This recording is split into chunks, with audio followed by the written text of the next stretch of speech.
It's Monday, the 21st of October, 2024. Welcome to the Fast 5 Business News by Fear and Greed, where we give you the top 5 business stories you need to know in just 5 minutes. I'm Michael Thompson, and good morning, Sean Aylmer. Good morning, Michael. Sean, 5 stories, 5 minutes. Let's go. Story number 1, the US election will be held 2 weeks tomorrow with no one yet confidently calling a winner. Both Donald Trump and Kamala Harris have been focusing on critical swing states and will keep doing that right up to polling day. Strip aside all the noise, the politics, the fun of it all. It's just too close to call. 9 critical states in it, according to the New York Times. Harris will win Minnesota. Trump will win Texas. The other 7, totally up for grabs in terms of opinion polls. Harris is just in front in Wisconsin, Michigan, Nevada, and Pennsylvania. Trump in Arizona, North Carolina, and Georgia.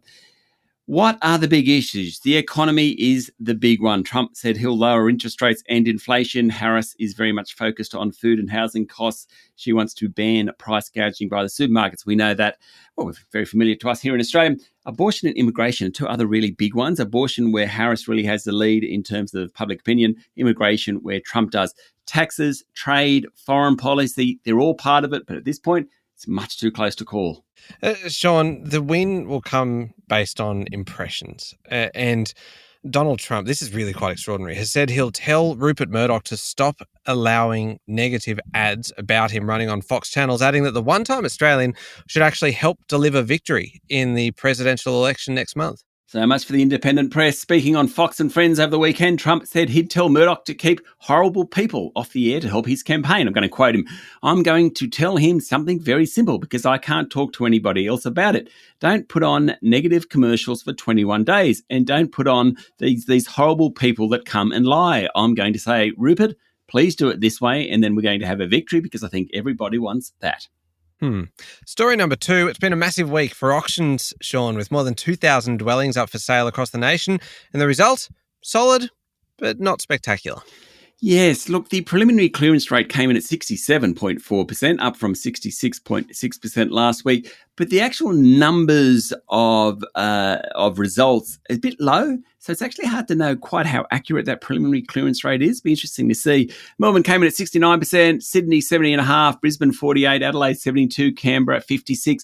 Massive week coming up. I think there's something like 2,600 houses up for sale this week, middle of the spring selling season. It's just a bit lackluster at the moment, Michael. Yeah, it does seem that way.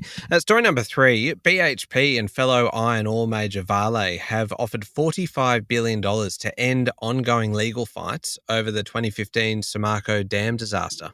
Now, that $45 billion is about 33% more than an offer made back in April. In it, they set out individual amounts for individuals and amounts for businesses whose lives were upended by the disaster. Brazilian authorities are yet to accept the offer. Bunch of class actions going on in the Netherlands, in Australia, one in the UK, which starts this week. That's against BHP only, not Vale. Claimants are seeking $70 billion. It all goes back to that 2015 disaster, the collapse of the Fundão tailings dam at Samarco's iron ore mining complex. It killed 19 people, displaced thousands, and there was widespread environmental damage. Story number 4, WiseTech Global founder and CEO Richard White is reportedly considering stepping down for a period as revelations around his personal life continue to grab the headlines.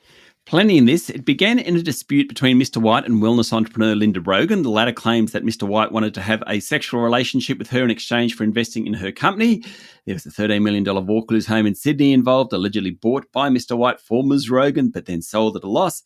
Then the Australian revealed claims from another Sydney woman who said a mentoring relationship with Mr. White evolved into a romantic relationship until it was discovered by Mr. White's now wife, lawyer Zena Nasser.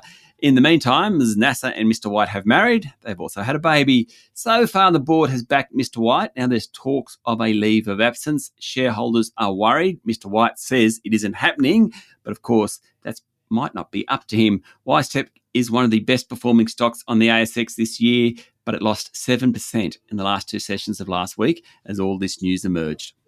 Last one, story number 5, Meta, owner, of course, of Facebook, has sacked more than 20 staff, Sean, for using their $25 meal credits to buy household items, including acne pads and wine glasses and laundry detergent. Now, before we scoff, a little context. Meta offers free food out of HQ in Silicon Valley. The smaller offices without a canteen, well, Uber Eats, Grubhub, credits, they're all available. There's a $20 allowance for breakfast, $25 for lunch, $25 for dinner. Now, the abuse, apparently, of these credits have been going on for a long period of time, according to the FT. But the bit I like best, in one post, an anonymous person on messaging platform Blind, now a former Meta staffer, wrote that they'd used the $25 credits on items such as toothpaste and tea. And I quote, "On days where I would not be eating at the office, like if my husband was cooking or I was grabbing dinner with friends, I figured I ought to not waste the dinner credit." The person indicated they had a salary of about $40,000. No, I'll say that again. A salary of about $400,000 US at Meta got done for a $25 voucher. Ouch. All right, there we go. The top 5 business stories in 5 minutes. Thank you, Sean. Thank you, Michael. It's Monday, the 21st of October, 2024. Remember to hit follow on the podcast. And if 5 minutes isn't enough, you can find our longer daily show called Fear and Greed, wherever you listen to podcasts. I'm Michael Thompson, and that was the Fast 5 business news by Fear and Greed. Have a great day.